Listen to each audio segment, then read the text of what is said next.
Um, First order of business is the minutes from last week, and we don't have those that not ready for approval yet. Yep. So next order of business, let's move right into the town manager's report.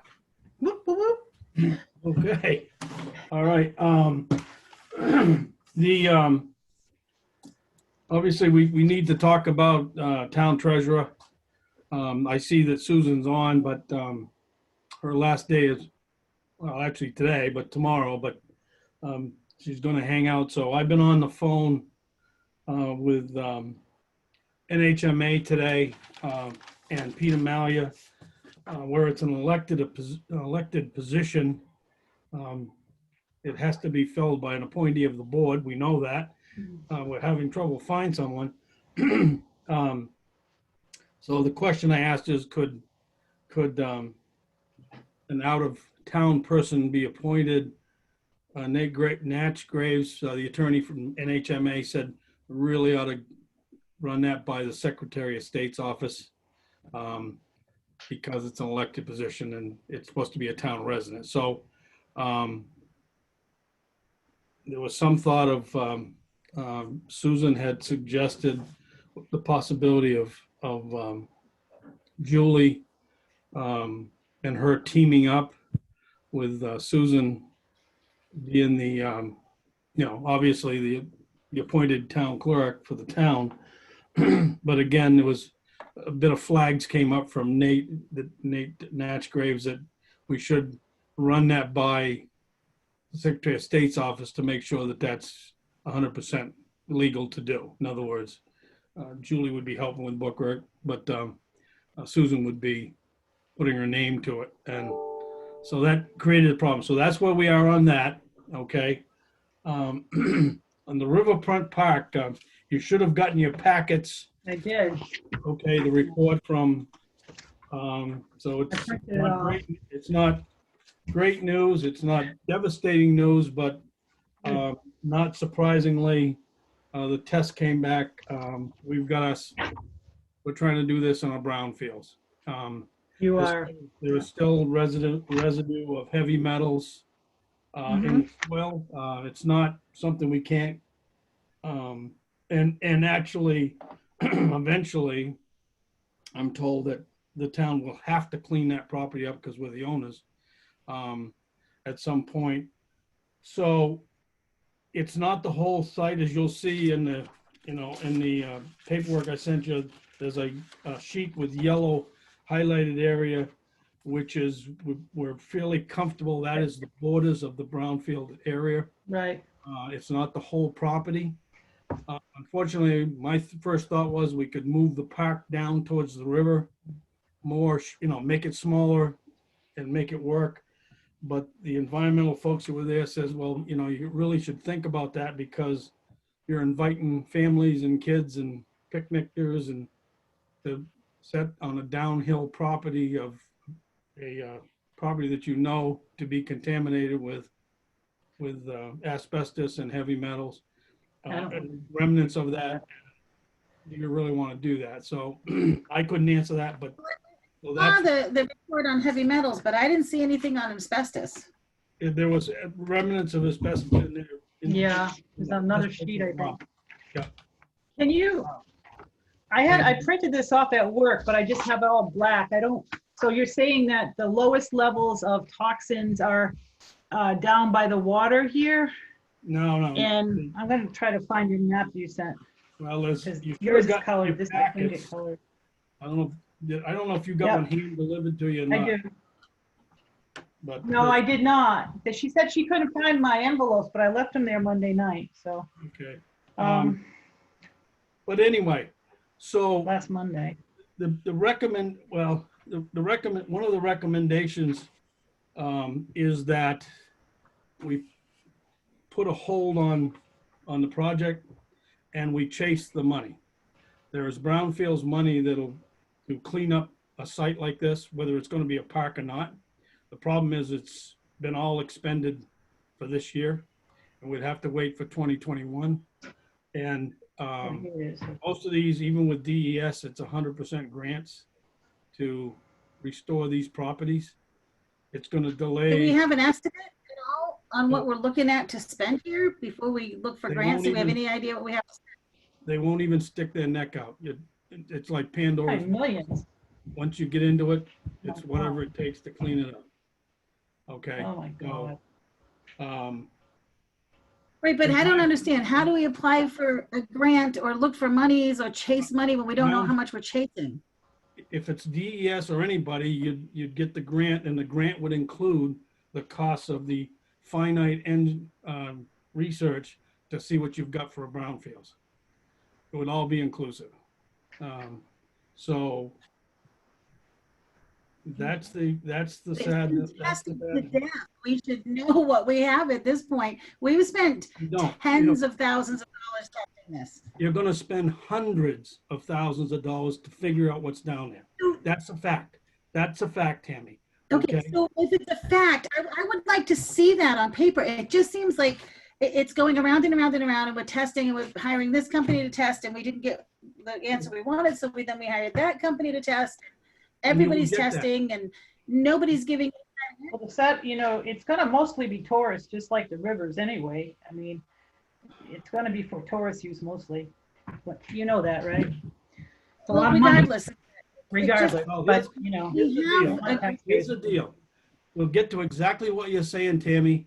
The town can't, in my opinion, the town cannot afford without brownfields money to rehab that site. You can't, not in our current climate. So regardless if it's 20,000 or 120,000 or whatever, we've got to, the site, in my opinion, we either abandon this project, or we wait and chase the brownfields money. We Okay? have spent taxpayers' money that we got. We told Exactly. Yep. taxpayers, we have a $200,000 grant, and we have to match it with $200,000, and we've spent some of that money already on the park at this spot. Yep. We can't just abandon it now and go, oh, sorry, we spent your money for nothing. That's not okay. We need to know definitively what we're looking at to spend here. If it's $120,000 to mitigate it, we have that. We have that. I don't, If I it's don't think 2 you know. million to mitigate it, well then that's another story. yeah, I'm I hear what you're saying, but I hate to. frustrated with this whole project, and it just, Yeah. and I love Ray. Ray's awesome. He's done a great job for the town, but I think it might be time to get another engineer in here and start looking at. You had two firms. Okay, Besides wait. Ray. No. You had two other firms down there, Tammy. It Yeah. isn't What just other Ray. firms? No, we had 2 testing firms, not engineers. Yeah. That's what we're talking about. That's, Okay, hold on. One at a time. Tammy, are you all done? No, but I'll concede for a minute. All right, Jane, go ahead. Oh, I just don't agree to putting any more money without Brownsfield money if we have to clean it. I think that would be way undue necessary taxes for the folks in town. I really believe, and I think it's a wonderful idea, it's a wonderful concept, but I don't believe that it's gonna be for the locals. It's gonna be, we're doing something for taxpayers are paying stuff for tourism. And the tourists will use it, which is fine, it's all good, but we have to think of the taxpayers and who's paying for it. There's nothing in it really besides the skate park. I mean, it doesn't make a whole lot of sense to me. It never did, OJ. Tammy knows that. You know that from the start. I think the riverbed is, I've only seen it, maybe some have people seen it this high, is like this high, all skeleton, all bony. It just didn't make a lot of sense to me from the start, but, you know, All right, well, that's it. the way I look at this, we presented something to the townspeople. You did. Whether we agree with it or not, the town as a majority wanted to move forward with this Riverfront Park project and team up with the group that wants to build the skateboard park here. Was it a town meeting? Was it a town meeting or public hearing? No, it was at a town meeting. There was, Overwhelming majority. Was this at the community center you're talking about?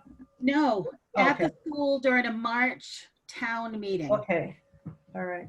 right, we had multiple public hearings, and then at the town meeting, they voted to move forward with the funding for the town's portion of this. Okay? Yeah. And there's three participants here. The town voted to spend money at this.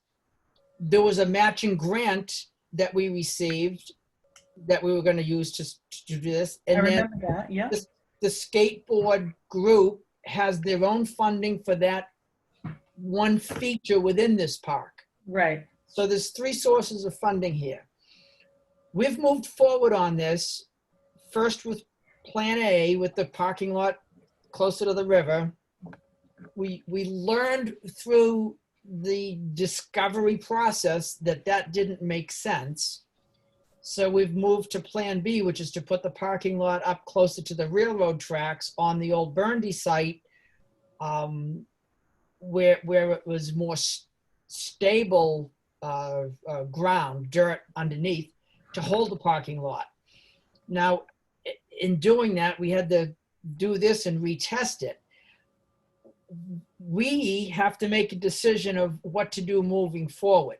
Now, Tammy, although the town voted to do this, they voted to do this thinking that the town's funding, the grant funding, and the skateboard parks paying for the skateboard park would fund the first phase of this. We have spent money to engineer that, and we now learned that we have brownfield or contamination underneath this ground.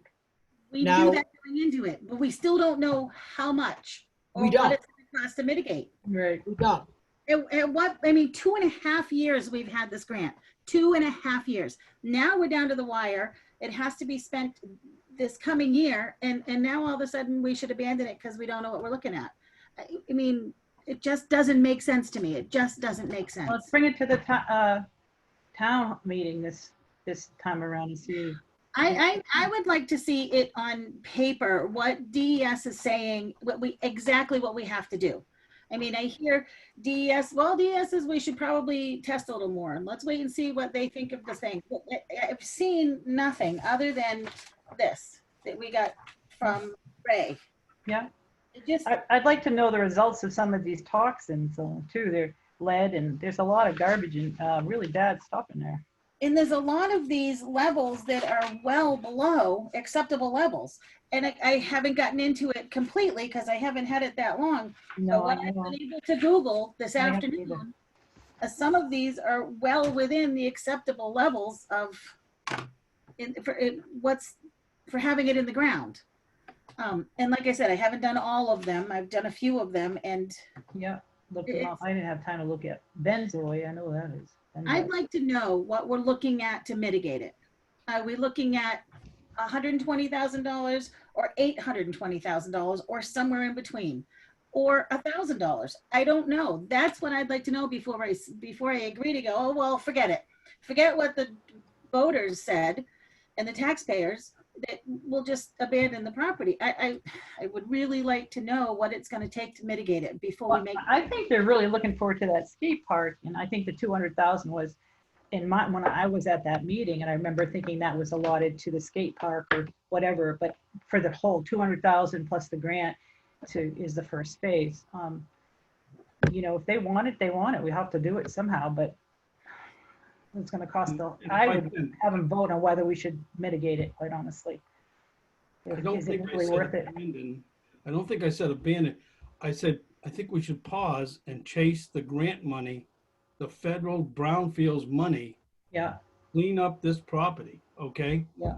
And turn it over to that process, because otherwise we're gonna dip into the pockets of the taxpayers a lot deeper, okay? It's a brownfields. And as an example, okay, I'll give you an example. Right out behind Town Hall, the in-season, that wing that got put on there, the size of that building, the ground that sits on, Dennis Duchamp spent somewhere in $250,000 just to remediate the mill waste that was found, unbeknownst to him, under that site. That's just that small spot. yeah. Okay, and so that's what the town inherited when they accepted this land. I didn't say we shouldn't quit, but in order to move forward, I know Tara's on tonight because I think she was gonna contact the grant folks to see, we'll just get a 2-year extension on the 200. Everything we spent so far is the town's money, so far. Oh, We God. haven't got dipped Part in. of this site outlined in yellow here is, part of it is the Burndy site that's already been mitigated by Burndy. But they still found remnants. They still found heavy metal in that part. But now you said out back behind town hall, they spent $250,000 on something that had never been mitigated before. So if this site had never been mitigated before, well, then maybe we're looking at $200,000, $300,000, $400,000, but it's already been mitigated. We But they- might be able to do this for tens of thousands, not hundreds of thousands. Could be. I'm just saying, don't spend taxpayer money to do it, Tammy. What is it, Spend- how long is the It's not brownfield fair to the grant taxpayer. process? I What's mean, that? the brownfield grant process. Now, it could take a year or 2 or 3 to get one of those brownfield grants. They're not giving those things away. That's and- absolutely true. We have the other $200,000 grant that we risk losing, that we've already spent matching funds for. If this can be mitigated for $10,000, $20,000, why are we going to wait? Oh, my God. I'd be surprised. There's a lot of stuff in here. I wouldn't, because it's already been Oh my mitigated God. by Burndy, and most of the stuff that I've gotten to check on No, you're wrong, Tammy, you're wrong. are Please within stop. acceptable levels. You can't just look at that parking, that's not what we're talking about. The parking lot's easy. You're right. It's the yellow. If you have that Yes. piece of paper, I'm oh, looking yeah, at I know it. what you're holding up. There's a I'm piece looking of at it, form with a yes. yellow. All that yellow is brownfields, to the best of our determination. There's a yellow highlighted around the white section of parking lot.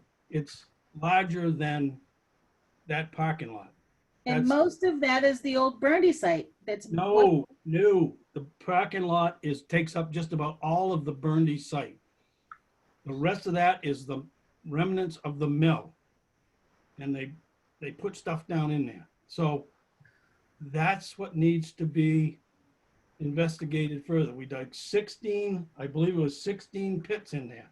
And out of the majority of pits, they pulled stuff out. So that's what I'm saying. I'm somebody not to saying look at this. stop. It's just Chase, get the brownfield grant money to do this. That's my only thing. We can continue. I'm not saying stop the I project. don't disagree. I just want to know what this is. We get the brownfield money to do this. What is this? What are we doing? How much? This is gonna- It's this is been gonna- tested ad nauseum. We should be able to hand this to an engineer and get an estimate or a ballpark. That isn't the way it works. They did enough to tell us there's stuff there. To do other things, you're gonna bring in drilling rigs, they're gonna drill, they're gonna pull core samples, they're gonna put in test wells, they're gonna test water. It's a brownfield cleanup project. That's a huge piece of this property. It's, But well, I think there's 19 acres there. This is probably, I don't know. 16.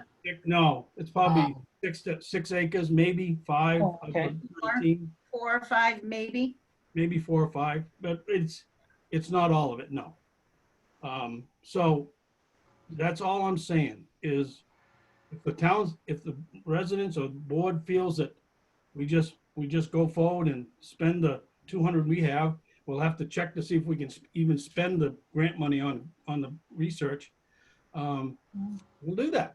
Can we get the Once skate park? DES gets involved, DES isn't formally involved yet. Once No. they get these test results, I will guarantee you they're gonna be involved. No, That's- God. That's the trigger, Well, okay? Understandably so, too. at this point, do we know if they will let us put a parking lot over that? They And said yes. We have got the green light for a parking lot. I remember you saying that before, Butch. okay, so I'm looking at this on a PDF, and it's hard to tell where what numbers each test site is because it's blurry. Yeah, that, you gotta blow it up to see them. They're all Well, over. I did. I keep expanding it, and I should have had Ray come on tonight, but No, it's all right. It's all right. yeah, We just need if it's a go, if you give me the green light, we're gonna turn the green light on, and they're gonna get DES. DES is gonna Yeah. tell us what to do, and we're on the way to clean up that site. No, because I guess- DES will mandate it timeline, won't they? For the money and to get it cleaned up, I don't know that. you know, so Yes, I don't want to probably, yes. risk that if we don't have the money. I think we should go for the parking lot in the skate park. I mean, I know that a lot of locals want the It's skate both. park. Your skate park. Where's The that? question is this: the skate park will be downhill, if you, for a better term, downhill of that. Yeah, In the parking lot, in the skate park, you're inviting kids, people, everybody to recreate downhill of what we know is okay. hazardous waste site. Oh, God, okay. You're in Okay. line with the problem, yeah. You've got to, you have to accept that and say, well, that's fine. We'll just do that. Well, it's not a big Because surprise. there is We're gonna enough. money. kick the can down the road. If we're gonna kick the can down the road even more, I'd like to know where we're kicking it to. I want to know what it's gonna cost to clean it up. If we're talking a few thousand, it's ridiculous to wait years for a brownfield grant for a few $1,000s. It's absolutely ridiculous. If we're talking a few 100,000, that's a whole nother story. But there's a giant number in between there that we have no clue what it is. That's what I want to know first. What is the number, a rough estimate even, to mitigate that property? And then we can make a decision. It would be nice if we had that number soon. I mean, we've tested this thing for 2-3 years now. It's, And I guess the other thing Yeah, that I would like to know is if we don't have to mitigate the area under the parking lot, I mean, first of all, is that going to be okay with DES? And if it is, and we can leave that site, then working downhill, we call it downhill, are there other options than to dig up all of this dirt to remove, substances that are buried well under the earth and will never be disturbed if we put a skateboard park on top of it? Would it be less expensive and acceptable to bring in 2 feet of hard packed fill, gravel over this site and put the skateboard park there? Could we spend an extra, thousands of dollars on fill instead of, 10 times that much digging down and hauling away? yeah. I think when, comparing this to what Dennis did, he was digging down in there to put a foundation and living space over this contaminated ground. We're looking to just put hard pack down and a skateboard park on top of it, or a parking lot on top of it. I would think that the requirements for those are different. And before we make decisions, I again would just really like to see what the options are, and can we move forward with a parking lot without digging underneath it, and a skateboard park without digging underneath it, perhaps bring in fill. Some of these chemicals that are in there are things that are found elsewhere.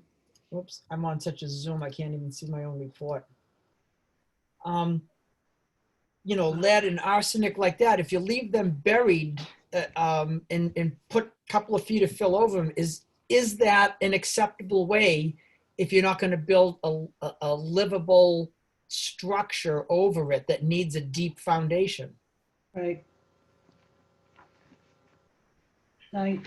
But that way, from my understanding, from what I hear you're talking about, we're gonna get the DS involved and they'll become involved, and that will be, again, we have no choice with that, I suppose.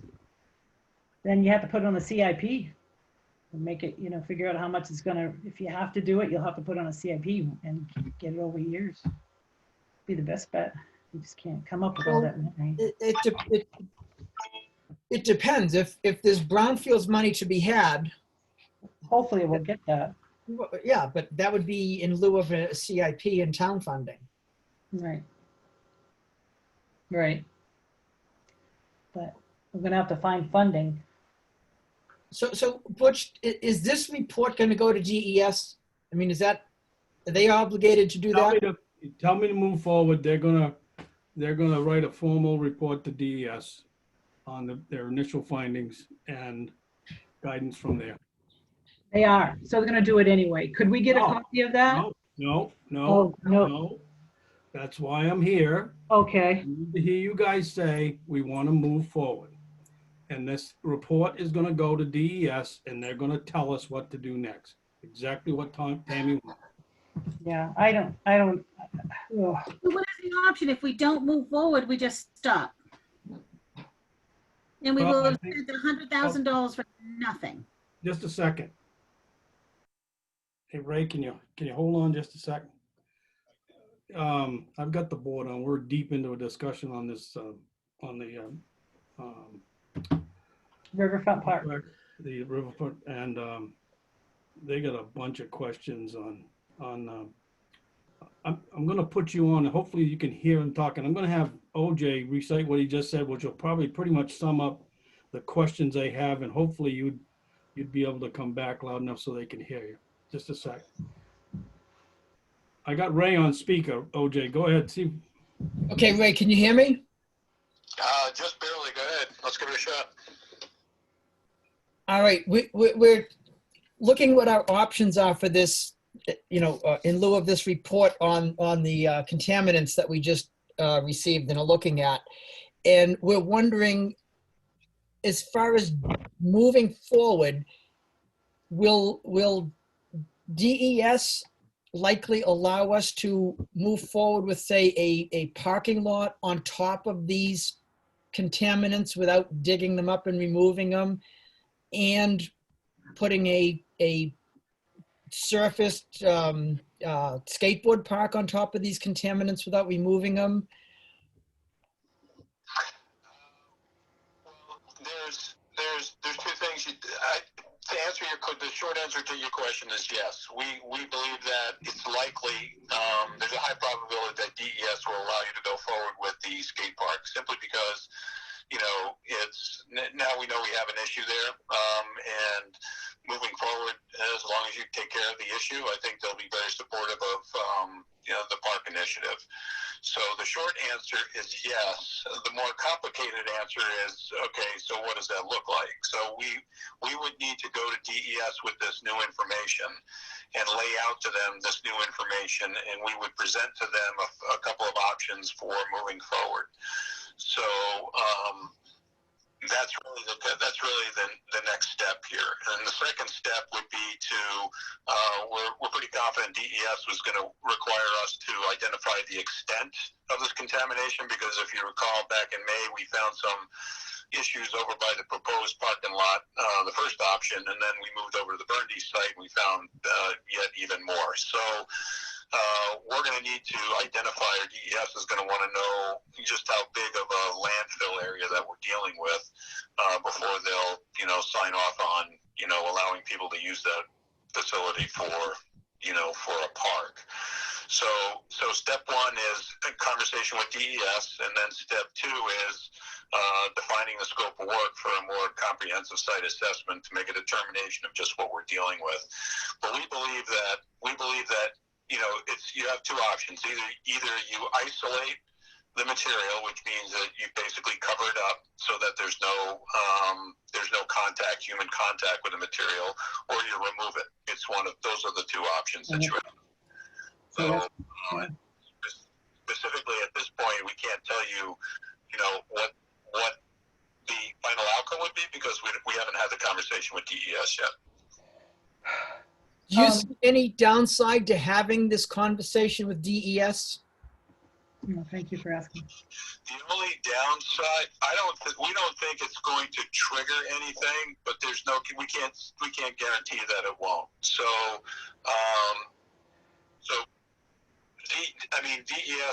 DES knows that. Obviously, DES is aware of the Burndy site, but the Burndy site was closed out and signed off on. So they can't come back to you and and say, well, you gotta do more remediation at the Burndy site. But what they can do is outside of that footprint, they can come back and say, okay, well, you found more contamination outside of that footprint, so that has to be remediated. Plus, you're going to want to do that anyway. The town's not going to want to take on the liability. I mean, again, we talked about back in at the end of the summer, tail end of the summer. It's you can't have a park if there's no contamination that hasn't been dealt with on the site. And nobody's going to use the park. They're just not going to want to go on site. So it's at this point, we're basically, the way to look at this is we're dealing with a brownfield site, and if you want a park, you're going to have to accept the fact that that's what we're dealing with right now. Now, when you say they're going to make us deal with it, is leaving it buried on site, possibly covering it with more fill, is that a way of dealing with it, or are you talking about digging down and hauling it away? Yes, we can. I mean, you can cover it up, but what we would have to ascertain, what the final grades of the final park is going to look like, and then from there we would make a determination as to how much material do we have to remove just from a grading standpoint, and then whatever we don't have to remove, we can certainly cap. You don't have to remove all of that material. You may have to remove some of it in order to get, like the skate park in and the playground and some of the trails. The parking lot's all set.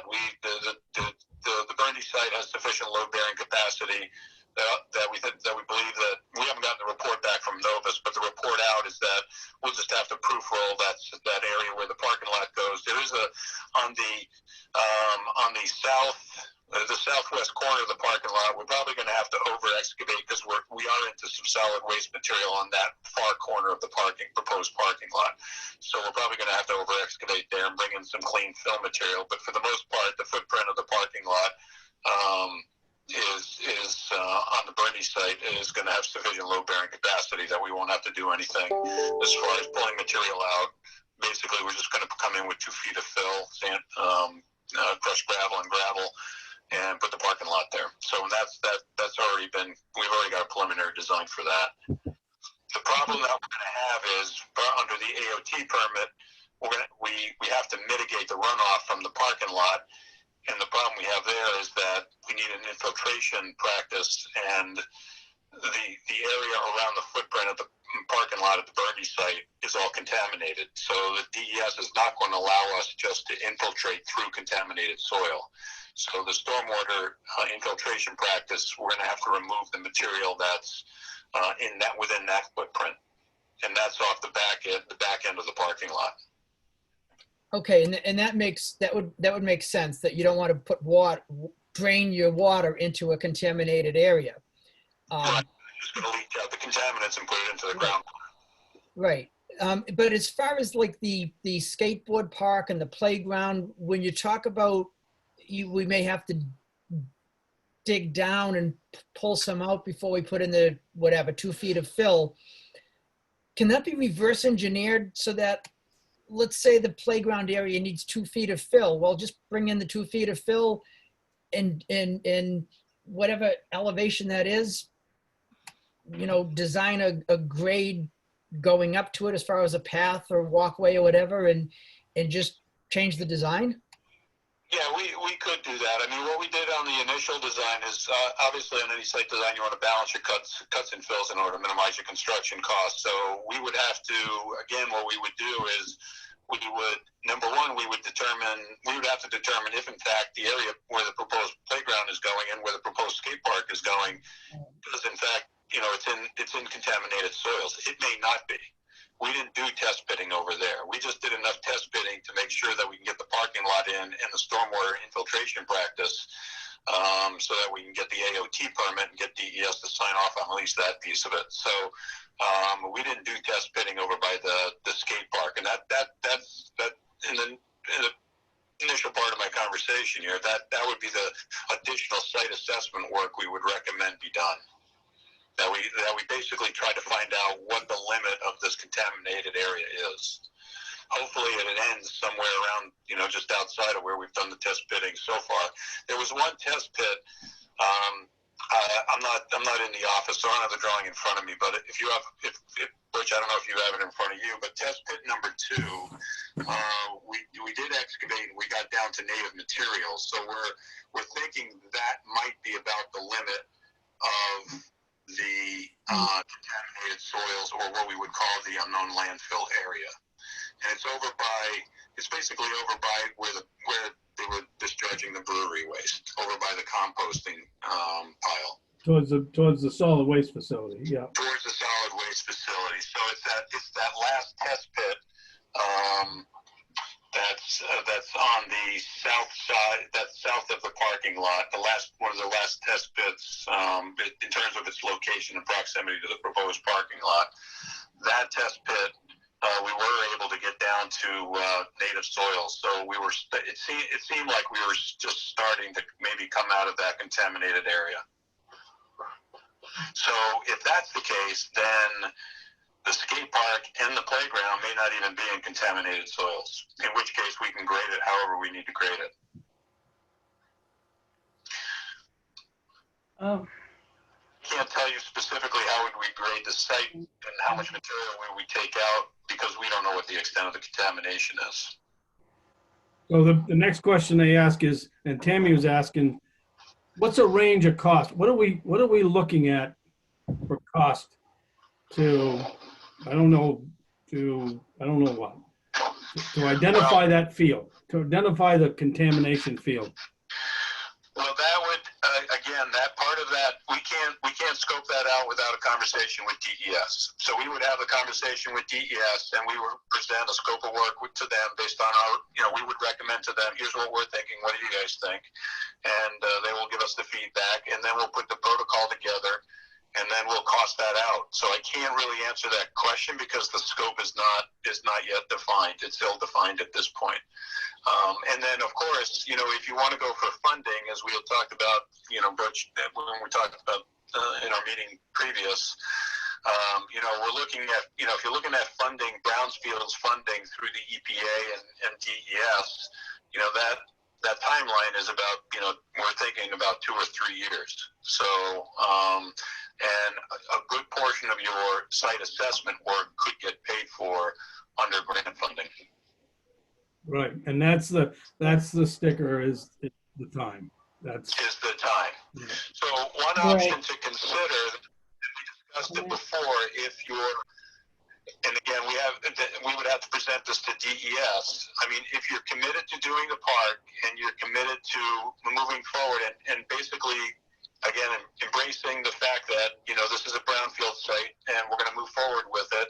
If you're committed to doing the park, the most cost-effective way to get the park in is to try to go for that brownfield money, because not only will you potentially get grant funding for the site assessment work, you potentially get grant funding for actual removal or isolation of that contaminated materials. So you have a higher probability of getting a more cost-effective project in the ground if you go through the grant funding, but it is a timing issue. It's 2 or 3 years to do that. So one thought is to, commit to the park, committing to cleaning it up, making it a safe environment, and then maybe we can convince the DES to let us to go ahead and put the parking lot in, and then we'll throw the stormwater infiltration practice into what we'll call the phase 2 development. And then as you move forward into phase 2, you get your grant funding lined up, and then we go forward and, remediate the site and then put in all the other park amenities. right. Let me ask Tara, going on that premise, with the grant that we have now that has to be spent by the end of next year, what are the elements? There was the parking lot, there was the canoe launch, access to the river. The restroom facilities were not included in that. My recollection, it was the boat,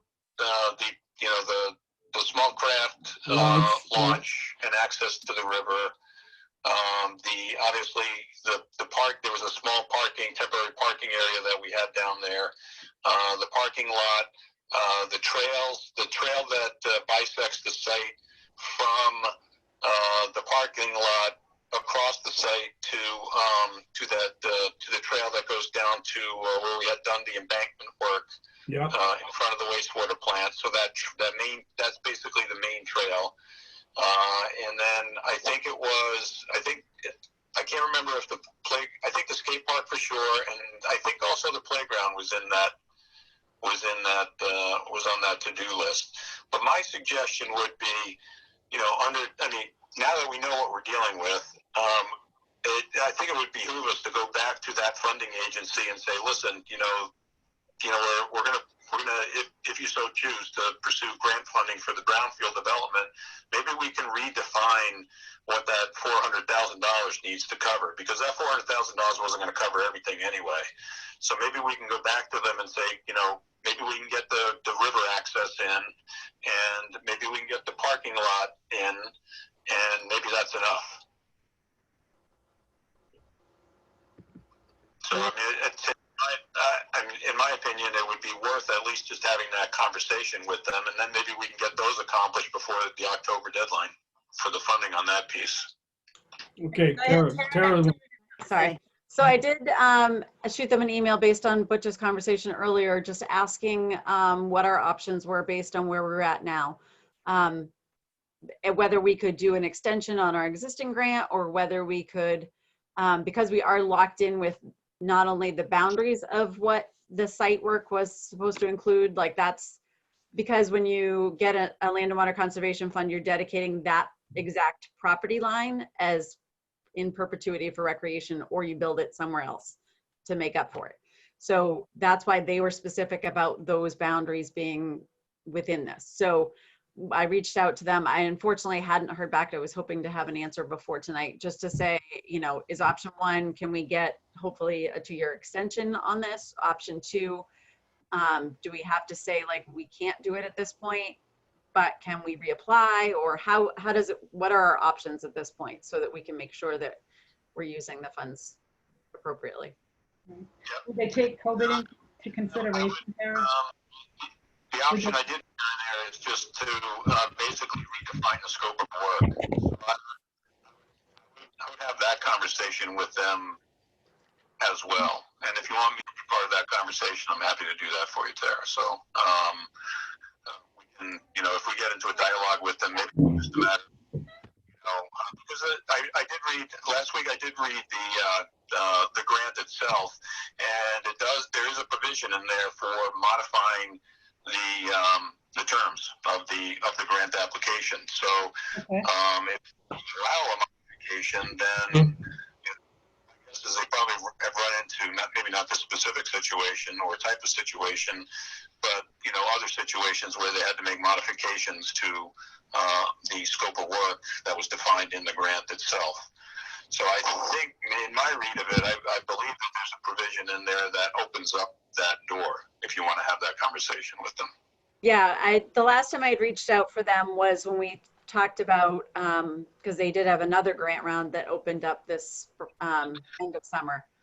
And when I reached out to them and said, is it possible to apply for phase 2, even though we haven't started phase 1? And they basically said, like, we need to see some forward progress here before we're going to look at making adjustments to the payment cycle. Or that makes sense. Yeah. We haven't yet any of the work we've done is not like our reimbursable part, because the construction part is actually what they're going to reimburse us for, the $200,000. So they just want to see some kind of forward progress in that before we try to, but with the new information, I reached out to them and just said, hey, what are our options at this point? We just want to see all of our, discuss all of them.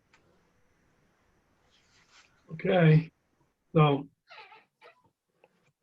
your point is the board we just need to know, do we continue? And the next step would be to run what we've got by DES and get direction from them, correct?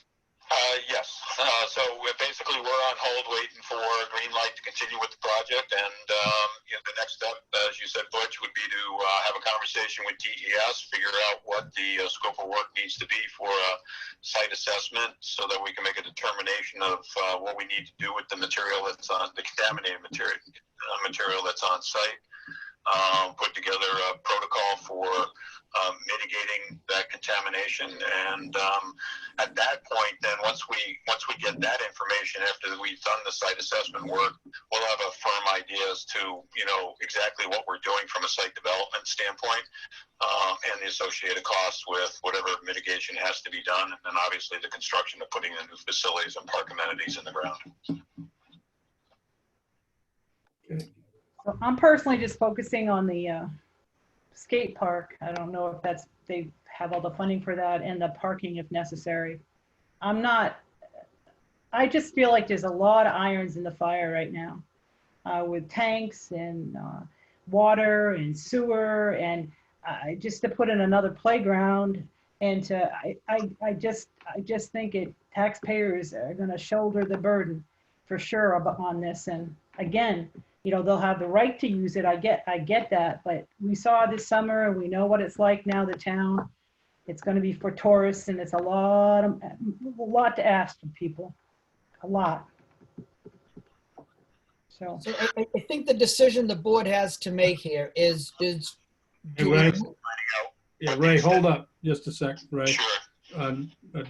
OJ was trying to. I was just thinking the decision the board has to make is do we move this forward by having Ray have a conversation with DES, or having Ray and whatever, Novus, have a conversation with DES and kind of defining what it is the town has to do, and getting some sort of estimate on the scope of project and the cost of that. And then I think we have to reconvene, and then once we know what DES is going to make us do, then decide, do we do it now, do we do it later, whatever.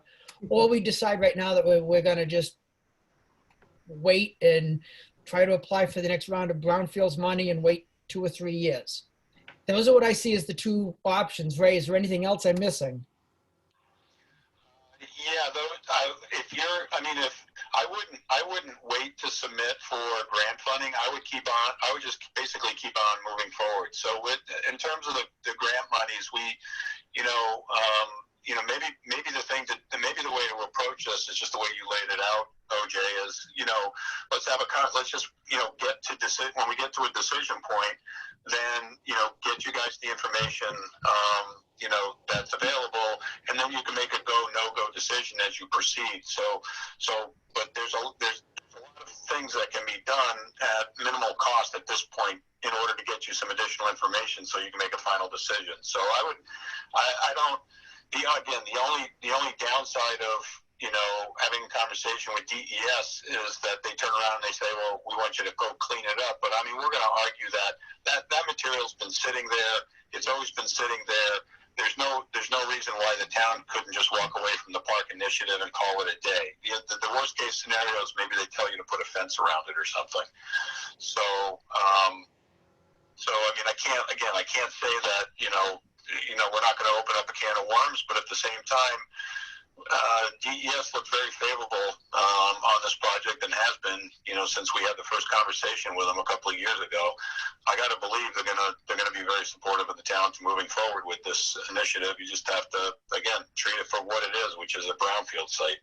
We never really looked at this as a brownfield site. We just thought it was surface contamination from solid waste that you see in the woods typically. So, but now that we got shovels in the ground, it's something more than what we anticipated.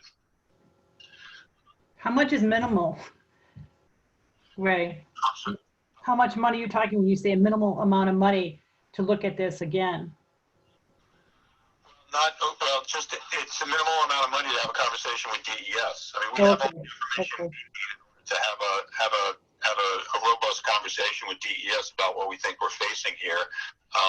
Again, it's just a matter of figuring out, what is the extent of the contamination. I mean, I mean, I think I mean, I have a good hunch about what we're going to run into. I think we're not going to run into, I don't suspect we're going to run into anything much worse than what we have, because a lot of the stuff we're running into is like, you know, metals and rags and, you know, they just, I think that there was probably a hole there that they just filled in with a lot of solid waste material. And then the testing, the soil analysis that came back, we did get hits. Lead was the most, was the contaminant of the highest concern, because obviously when you have lead contamination, you can't have kids playing in a park when the soil has lead in it. That's a no-brainer. Boy. So again, I think Novus and I both believe that, you know, this site from a brownfield standpoint is certainly doable in terms of getting a park in here. It's just going to take you a little bit more time, particularly if you want to go get grant funding. If you want to fund the whole thing yourself, then the timeline is yours. But if you want to get grant funding, the timeline is not yours, and you're going to be beholden to the funding agencies as when that money's going to be available. And the money, like I said, would be available for not only doing the construction, but also for doing the site assessment work, which is the next step. All right, any input from the other two board members as far as what we want to do to move forward? I think we need to move forward. And if it opens up some can of worms that's going to be hundreds and hundreds of $1,000s to mitigate, then we apply for, or hopefully could get some brownfield funding to do that. I'd like to see what we're facing. I mean, if we take the next step and it comes back that it's, you know, it's going to cost $3,000 to mitigate the whole thing, well, then why would we wait? But if it comes back that it's going to be, you know, $300,000, well, then we need some brownfield funding. But it's hard to, I don't know what it's going to cost to do anything there. I mean, we've already spent almost $80,000 and we haven't even cut a tree. I mean, it's very, very frustrating. All right, you'd be in, I'm sorry. Go ahead, No, go, OJ, go.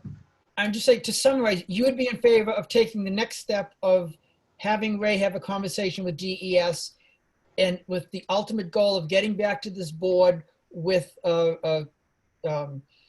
I don't want to say a mandate, with a determination from DES of what we will likely need to do to make this happen.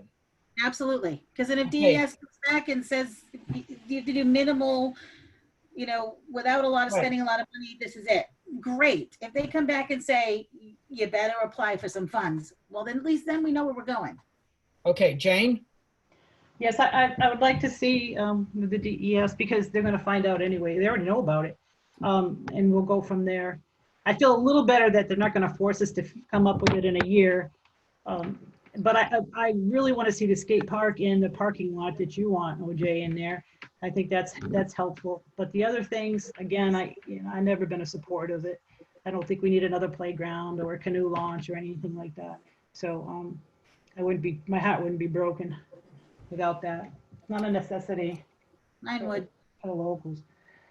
That's My it. heart would be broken because I have the complete opposite opinion. Complete. All right. Well, yeah, I understand. Either way, we're not discussing that. The decision of what that decision's been made. Come Right now, on. we're deciding DES or Well, nothing. going to kids. It's the full moon. Let's go for it. It sounds like all three of us are in agreement. Ray, you to contact DES, see what they're going to require, see what if we can do a parking lot in a skateboard park. They really want that skateboard park that whole group did a while back. So Yeah. yeah, So- you We know, still do. All right, Yeah. great. Ray, does that sound that's good. like we have our next step? Yeah. Absolutely. So again, just to feedback to make sure I heard it correctly, and I apologize. I'm just actually sitting in my car outside CVS pharmacy. So we'll move forward and have the conversation with DES. We'll try to set that up. We'll pick up the phone and call them tomorrow afternoon, and then we'll try to schedule that meeting for this week, early next, and then figure out what we need to do for the site assessment work. have Novus put together that scope and a fee to do that work and see what that number looks like, and then go from there. I mean, you may want to, Yeah. if Tammy had indicated, if the fee's low enough, you want to move forward, then you move forward with your own funding. But if you want to go for grant funding for the site assessment work, again, that's just going to, that's going to just, it's just going to take longer to develop the park. Yep, Thanks, Ray. that sounds good. Ray, thanks for joining us at the last minute like this. Yes, Ray, thank you. Been very helpful. Thank you. Yeah. Yeah. Thanks, All Ray. right, have a good evening, everyone. Yeah. You Right. too.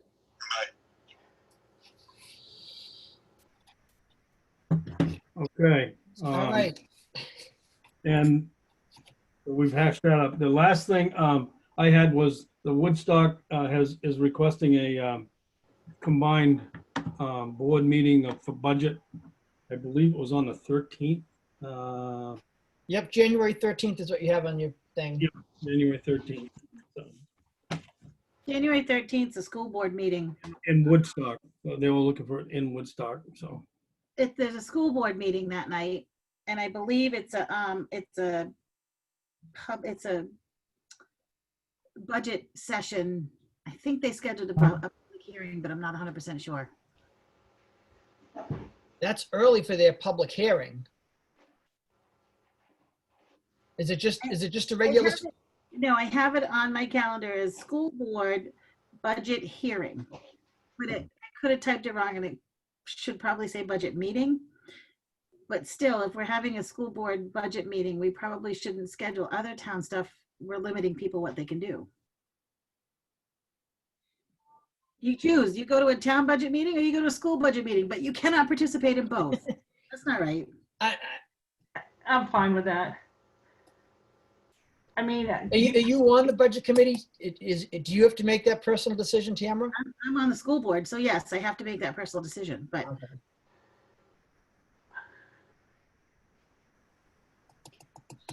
you can have a meeting without me and they can have a meeting without me. The world still turns if I stay home, so. as the world turns. Why don't you go to neither meeting so as not to play favorites? How's that? There you go. Or just have it set up on two computers. You can have the school board meeting going on one Zoom and the joint meeting on the other. Yeah. If that's the day of their meeting and our budget committee is available, I say we do it. I thought they usually meet on Tuesdays. We do. We have a meeting at Tuesday at 5:30 on the 12th. No, I mean the Yeah, Woodstock board usually- Woodstock usually meets on Tuesday. Ah, So they want to meet with us on Wednesday at 5 o'clock? 5:30. I bet they meant Tuesday. I don't know if Jane knows. Jane's on. She talked to Judy, I think. Carol? So that's what Judy's email said. If she meant different, I could clear it up and find out. That's right around the date of the joint budget committee meeting. Is that what she meant? Yes, Joint Budget Committee. BOS Budget Committee is what she asked. gotcha. Oh, and Okay. their budget committee meets on Wednesdays. So that's Okay. That's what Okay. clued it in. I was like, wait, I bet that's. makes sense. Okay. So All right, I will be available to go to that. Wednesday, now we're back to Wednesday at 5:30? The Wednesday the 13th. What? Yes. Matt, are you good with me, Butch? I am. Thank you, Tim. Thanks, Tara. Good night. Hi, Tara, thank you. Is it done on Woodstock or in Lincoln? Woodstock. Okay. I'll mention it to the budget committee, so they may want to come.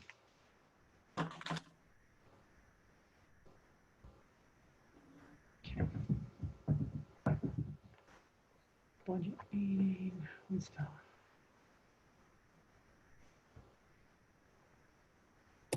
Did you say Woodstock or Lincoln? I'm sorry. Woodstock. That's what I wrote down. I was like, oh, that's a surprise. Okay. Then they can invite people. Time just flies by, doesn't it? The budget committee should be made aware of that sooner than later.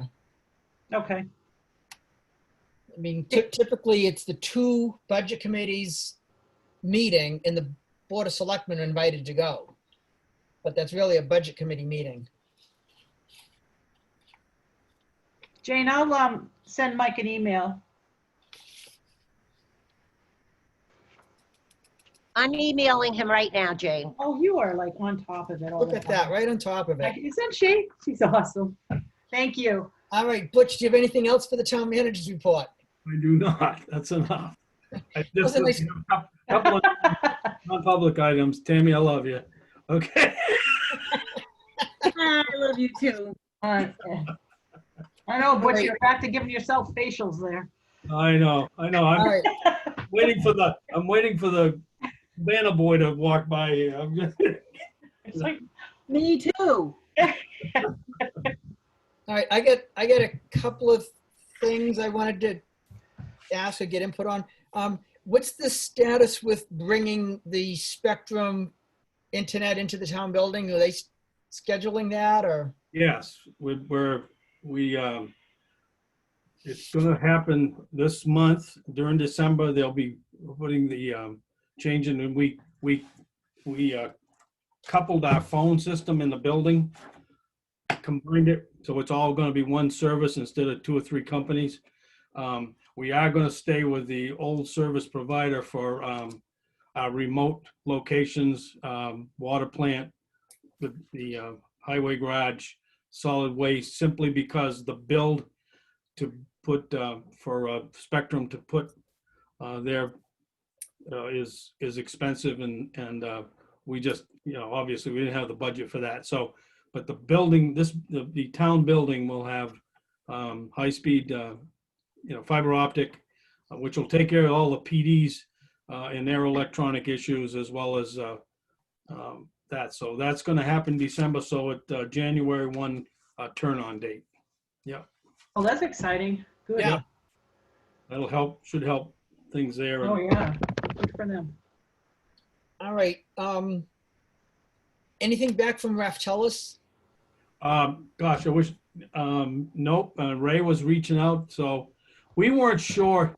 Ray had a question, and I didn't have the answer of how we left it with Dave, because he gave us the fact that there would be winners and losers, and again, he went, and he explained all that, and Ray says, I thought the board understood that there's gonna be no panacea here, that you can create anything you want. And he wasn't sure that we left Dave with the task of giving scenarios. And I didn't have the answer to that, but we've been trying to reach out to him. They're all working remote too because of COVID. So I thought that he was gonna, the request that was made is he presented a rate structure. And the biggest pushback that we heard was that certain people would like to see a rate structure that included a minimal amount of water.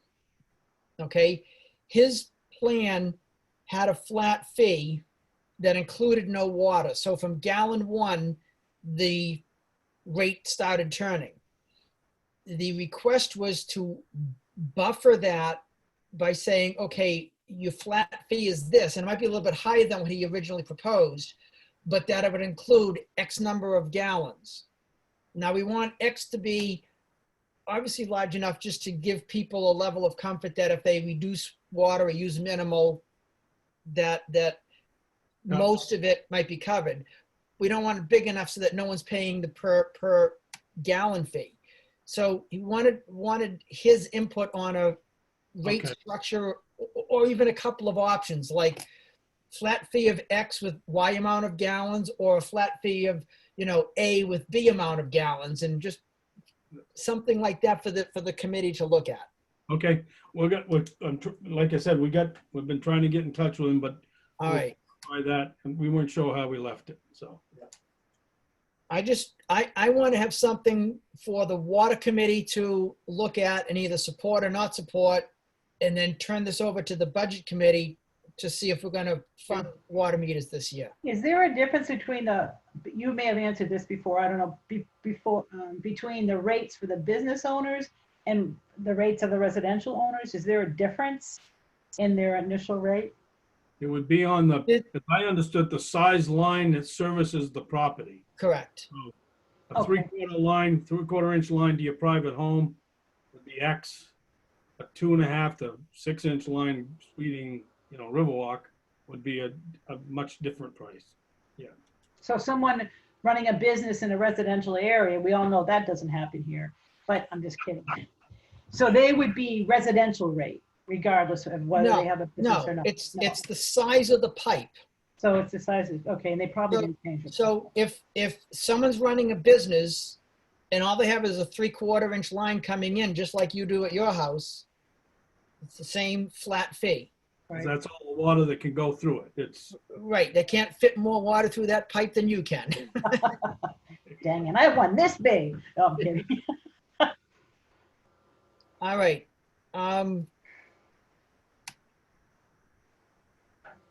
The level of service, we were going to get, relook at that with different thresholds in the different zones rather than a single threshold for level of service. level of service by zone, right? That's right, we did. We Right. did. Because a single elevation isn't going to work in this town. Okay, So let's keep that on the list of things. level of service by zone, yeah. Right. With that in mind, we need to really make a decision on what we're going to do with a water tank. We have a grant. Here's another grant that I just don't want to lose, and it's been almost a year of planning, and we looked at up at Route 3 at Boyce Brook, and then decided there might be better alternatives for a placement of that tank.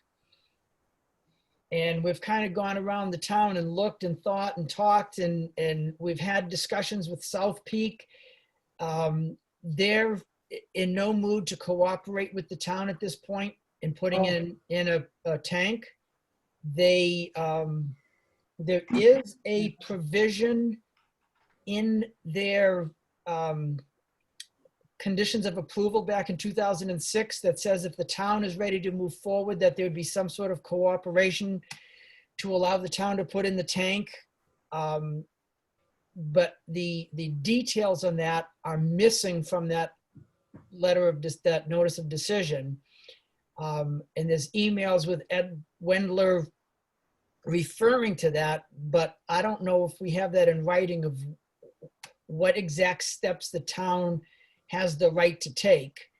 But either way, if we move forward with something over there, I think we're going to end up in a third or fourth lawsuit with CRVI.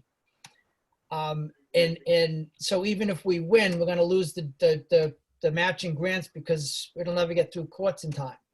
Right. So I think at this point, our focus with CRVI should take a different task, and we can talk about that in non-public, but I think our focus on the water tank should be, we need, according to the study Weston and Sampson did, we need a new tank or an additional tank in the Loon Village zone, and we still need something up at the Indian Head area. I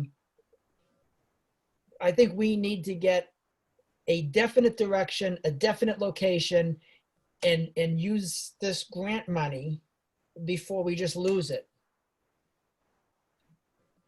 Okay, It's matching, right? Is it a Yeah. matching? Yeah, okay. It's matching, and there's a time limit on it. And again, we started out with plenty of time, and now we're getting down half of our plenty has gone away. And we, Now you know how Tammy feels.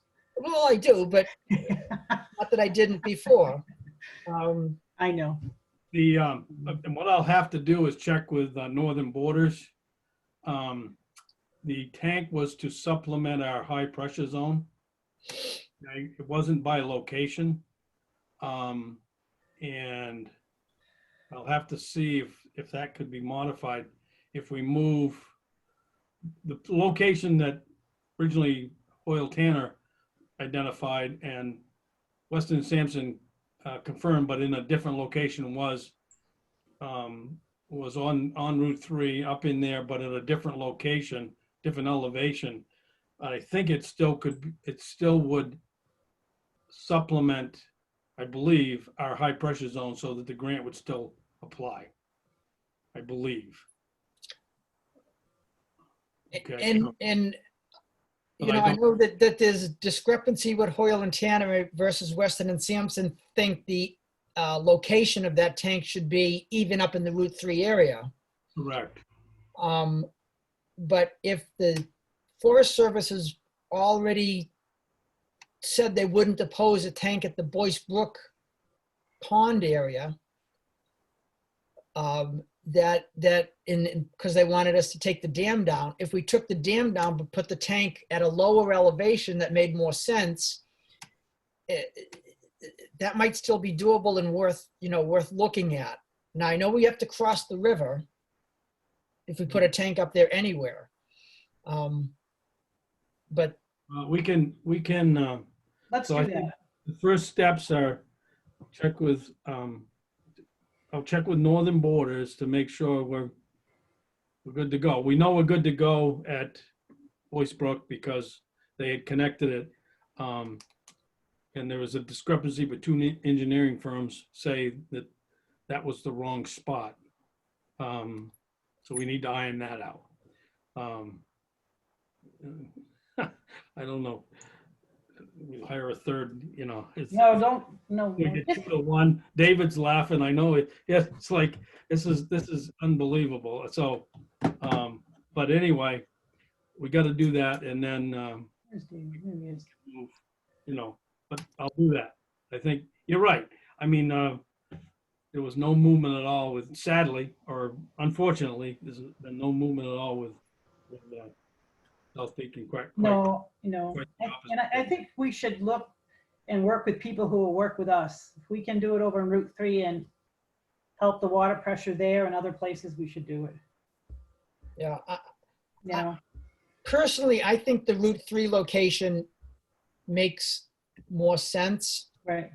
And I say that, and Ron, you can chime in here, that the problem with the Indian Head tank is the lack of gallonage for a major firefighting event. That small 140,000 gallon tank has shown that it's sufficient to supply Indian Head, Parkers, down to whatever, Woodwards, I believe, on that zone for daily use of water. It's the firefighting that becomes the problem. My thought is if there was a, whatever, 500,000 million gallon tank at the base of Indian Head, and there was a major structure fire north of that tank, which there's really only the only major structures up there is Parker's Motel and all of the Indian Head buildings, that you would have 1 million gallons that you could pump up to wherever the fire scene was, using the pressure coming out of the bottom of the tank to get into your fire truck pump and pump it up that hill without expanding the 146,000 gallon tank that's up there for just solely for firefighting purposes. Is that a fair assumption? Yeah, it's like having a large cistern. I guess. Yeah, except for there's pressure coming into that. Right. Yeah. You're not pumping it out of the ground. It's being force fed into your truck. Right. And then you pump it up, to Indian Head or Parker's as a secondary source. You'd still have the 146,000 gallons that are in that tank. Right. Well, not the whole thing, but down to whatever point you could draw. I think, obviously the engineers will have to look into it because it's going to take more pumps to fill a 1 million gallon tank than filling that 146,000 gallon tank currently. So you'll have some other infrastructure that'll have to be upgraded. Plus I don't think we really looked, am I still on? Yeah. I don't think we really looked at the actual expansion of the Indian Head tank. In other words, adding to, not maybe to elevation, but just capacity up there, making that 500,000 gallons. That would, I don't believe that was discussed. So you wouldn't be changing, but your volume of water would be greater, but you don't have, you know, that might be a possibility too. So really nothing statically would change. It would just create more water storage. And the problems that go with that is keeping it fresh and, you know, and all the whole thing. But we didn't look at that, I don't believe. Of what, expanding the Indian Head tank? Right. Yeah, I'm not, again, we have a year to spend this money. We're not gonna get an answer from the state of expanding that tank up on the hill. I just think we should move, we decided on this Route 3 tank, we planned it, we started moving forward with it, and then we've just been waylaid looking at other options. You know, unless Weston and Sampson can say, this is the exact location that you should do instead of the Route 3, then let's keep moving forward with that Route 3, and that'll take a couple of these problems off of our checklist, I think. I agree with OJ. Yeah. Okay, we'll look into it. Yeah. All right. Well, Tammy didn't chime in on that. I did. I said, me too. Oh, yeah. Oh, good. All right, and while they're doing that, are they doing anything to, Weston and Sampson doing anything to give us advice as far as a pressure reducing valve between the Loon Village system and the main pressure zone? They are not. Okay. Well, they identified that you would need one if you expand it, right? Ron, I believe, Ron, that's true. We would need one, but we're not so sure there isn't one already there, albeit it's in Loon's parking lot that it may be frozen, but there may already be a pressure reducing valve there, but I'm not. It's in the Children's Center parking lot, Yeah. Oh, really? in Yeah. the cul-de-sac area where you pull in and drive around Yeah, right next to the Governor's Lodge. right. There's a PRV in there, but it's stuck we found that out due to flow testing on just past the maintenance center. We flowed a couple of hydrants Oh, yeah. and it stayed consistent. And per the water model, we should have had more pressure there, but we're thinking that PRV is stuck. So it's just stuck at 68 PSI or whatever it's set at. So when the flow started to happen, it should have relaxed and given more volume to maintain that pressure, and it didn't. So we had a huge drop off when we started flowing. And is that, one of their recommendations was we put in a pressure reducing valve between the village zone and the main zone. Mhm. Is that what that would do if it was working properly? Not sure. Gonna have to have them look at the piping and everything there to make sure that that's. Does Paul have the answer? He's shaking his head no. Paul says no, but his mouth is full, so he shook his head no. So anyway. No, that's totally different. It's on a total different line. It is? Okay. Yes. Thank I you. put it in. Okay, so that's the answer to that. All Is right. that to keep the pressure down from Ramshorn? It actually comes down off of where the work road is. It comes down by the Governor's Lodge. Okay. And then it comes out to that PRV there. And it goes through Westwood that way. The one that comes from, and then it comes all the way across Ramshorn, down in front of the Octagon Lodge. And then it goes across the road under the river over to the village. And there is no PRV on that line. The one up to the village, yeah. Correct. Okay. All right, I guess if that was in there, the water report.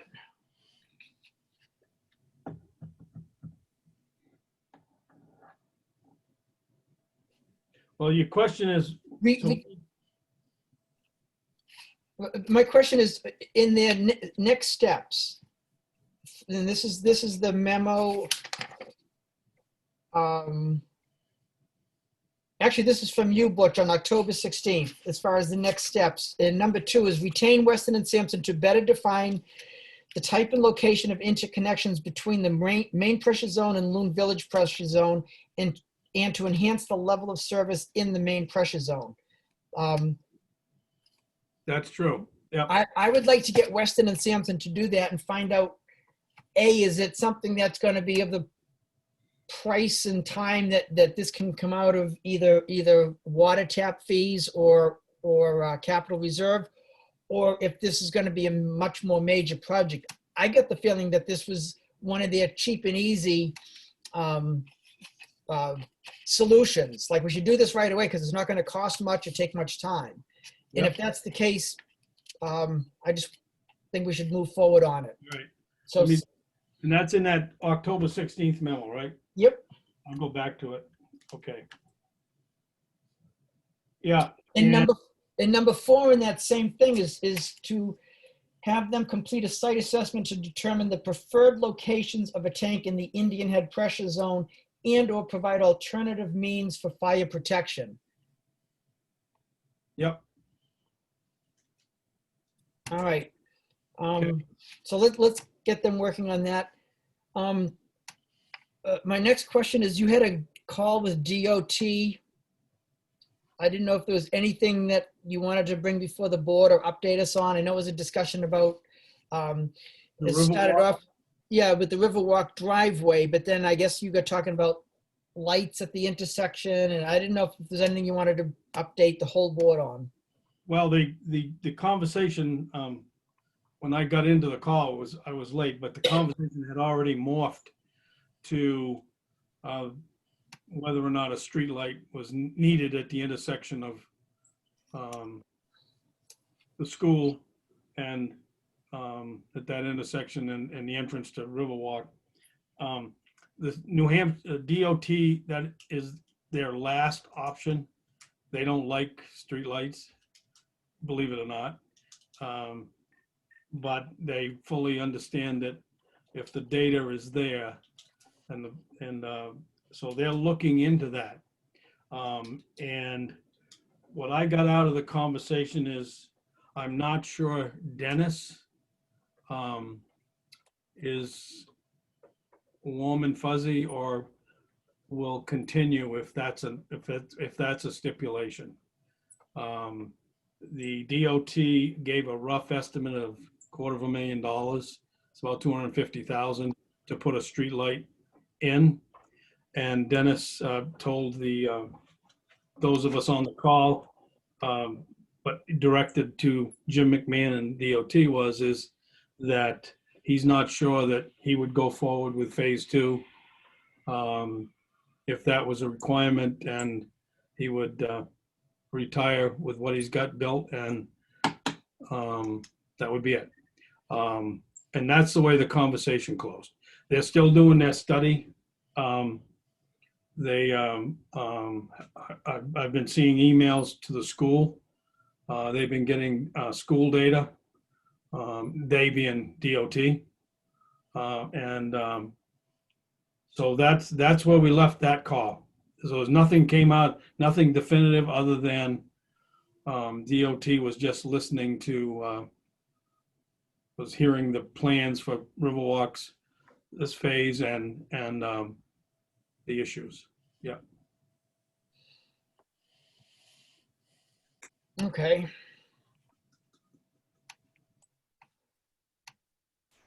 All right. And other than looking at the budget, I didn't have anything else. So, No. Tamara, did you have anything to bring up? Denise Harradine, we got an email from Nate Hadaway. Yep. Yep. With his Oh, yeah. recommendation on an acceptable curb cut for a driveway. Yeah. And I think he sent that to Denise and the school, I think. And yeah.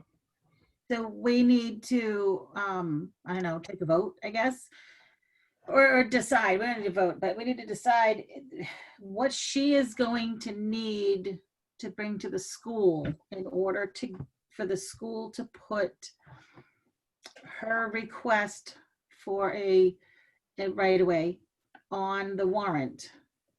She needs a letter from the town saying that we have no objection to her putting a driveway at the end of that road on our right away, on our turnaround.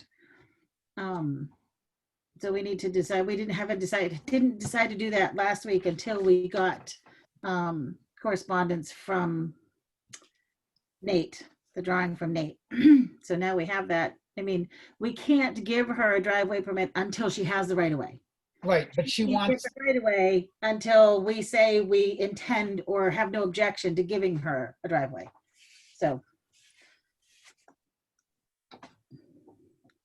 Which I have no problem having Butch send a letter to Denise and Judy or whatever saying that the town has no objection to her having a driveway. If she in fact intends to go forward seeking an easement. What's another car coming down this road? That's, you know, I'm fine with it, absolutely. Just as long as she builds it out to School Street, so if we can get out, Tammy, we don't have to wait out here. Oh, we can go through her driveway. Yeah, just go right up through. then if I'm we're fine all with in agreement, let's Yeah. send a letter to Denise and the school, Mhm. include the drawing that Nate did Mm-hmm. that shows, it says acceptable curb cut for driveway. Yep, I've got it. Yep. Okay, and Do you want to do it as a vote of this board, so it's in the minutes and for future? all right, I'll make a motion. She is not sure. She wants to get these permits, but she's still not sure she's gonna do this. She's Yeah. on all the bases, so. Well, it doesn't cost her any money at all to get to town meeting to the point where she can decide at that point, I mean, district meeting, where she can decide at that point to do it or not. But she Right. needs to, you know, get it on the warrant soon, you know, get that in there so then she can get her Yep. estimate ducks in a row and whatnot, so. All right, I'll make a motion that we allow a curb cut as proposed or as in the drawing by Nate Hadaway, that we allow the curb cut onto tax map 16 lot 110 of Denise Harradine.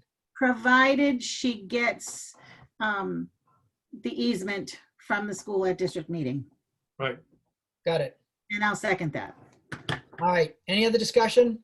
All those in favor? Aye. Aye, unanimous. Okay. Perfect. Yep. Anything else, Tammy? No, I had a couple things in non-public, but that was it. All right, Jane, you have anything? I have something for non-public and that's it. Are we going into non-public? I don't even know. Yeah, we need to talk about the CRVI Oh, I was wondering, yeah. situation. Uh-huh. And then I believe there's a personnel issue. I Correct. don't know if there's anything else. Would be short. So, Did you make that motion? Oh, no, we have, no, I'll open up for public participation if there's anyone who wants to say anything. Go ahead, Paul. Yes, and in regards to the the park, recreational park, I think you ought to be very cautious about how you treat the New Hampshire DES. We had problems when we did the levy, and that opened up a whole can of worms. I would hate to see the taxpayers have to put forth a ton of money without having some facts to go by. I think that what we did with the Brown, it wasn't us actually, we gave the property to Gene's Playhouse and they cleaned up that brownfield there. I think the last thing that you want to have is public perception of a community recreational park that is covered over by a just capping it and still having contaminants underneath it. So I think if the town's going to continue on this path of continuing this park, that I think you ought to clean this site up totally. And if I think as a taxpayer that you should go after the brownfield money and clean it up totally. That way there, you don't limit what you can do to the property It is, you know, in perpetuity down the road. You can do any amount of things that you want. But I totally believe that you should go after that brownfield money and clean this up and put the park on that and make it so that you can do anything you want, anywhere you want. Because the last thing you want to do is to not really know what's there and then think you can put something there, but you can't later on down the road.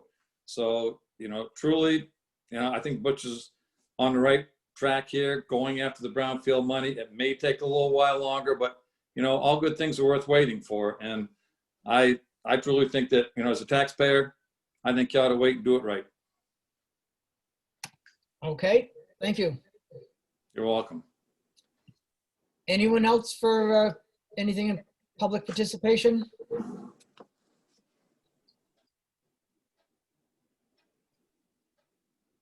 All right, are we gonna, does the board want to talk about the budget?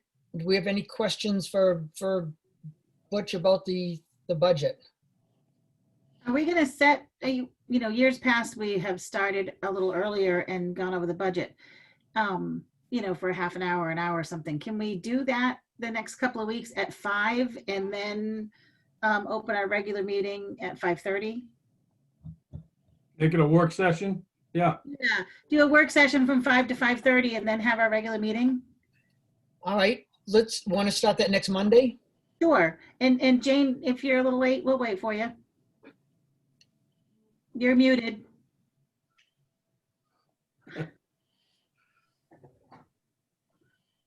Whatever you can find. There we go. That's fine. Yeah, 5 o'clock on the 7th. What I'll do is, what I'd suggest, Yeah. I will bring, I'm gonna start off I'm gonna bring Chad, and then I'll bring Chad and then Nate. Those are Chad's got the biggest change in the budget with his request for 3 additional officers. So we can discuss that, and then they'll probably move to Ron, because Ron is, although his is looking for some grant stuff. I was just trying to think the big changes with those 2. Public Works is kind of a flat budget, but so I'll start off with Chad. That's the biggest change in the budget is in the police department. So if that's okay, I'll have him present, probably him and Jeff, and we'll go. If we can get 2, I'll have them both appear that night in case we don't use up a half hour. Or you want to go to the meeting or no? Let's do this. Let's put, the meeting will start at 5 o'clock next Yeah. week. Yeah. The first item on the agenda is Yeah. going to be discussion of the budget in general Mhm. with guests or with Department heads? department heads being Chad and Nate. Okay, Or All do you right. want to put Chad, Nate, and Ron? let's do Would you Chad, want Nate, and Ron. Yeah, that should be there. And I'm at every meeting anyway. You're, Right, okay, we just had Nate and Ron, and if we don't get to Ron, we could do him the following week. okay, Yeah. but I don't want to put a cutoff at 5:30 that if this, if we do this for an hour, Right, Right. that's fine. And then we move into, I think it's an important, we've got to go through this so we can get this budget ready for you guys to present to the budget committee. So, yeah, that's a good Right. plan. Okay. and let's plan on doing it on the 7th, and it could be an hour, it could be more. okay, And have it be first on the agenda before even accepting minutes or town minutes report or any of that. And then do the same thing on the 14th. Yep, we'll have recreation and, Review of budget, yep. yep. And we can decide next week when we meet, we can decide, like, do we want Tara to come in or Yeah. any other department head to come in? Okay. Sounds Our good. first budget meeting is on the 8th.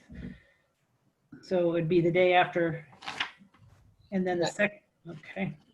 I sent you all the schedule. Did everybody get it? Yeah, and I Okay. don't know if what the budget committee expects on the 8th, but we're not going to have an approved budget for them on the 8th. yeah, no, I know.